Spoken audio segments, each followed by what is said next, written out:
Tinatanong nila, ilang to siya eh. Maraming nagtatanong ng yung sariling account ko, personal Facebook account.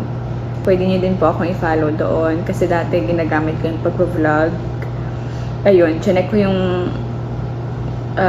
profile ko. Nakita ko naman monetize na yung ibang mga tools. So sabi ko, why not, 'di ba? Kaya pwede ko siguro i-continue yung pag-upload. So, pwede nyo po akong i-follow po doon. Hindi lang yun. Papakita ko din dito yung namin.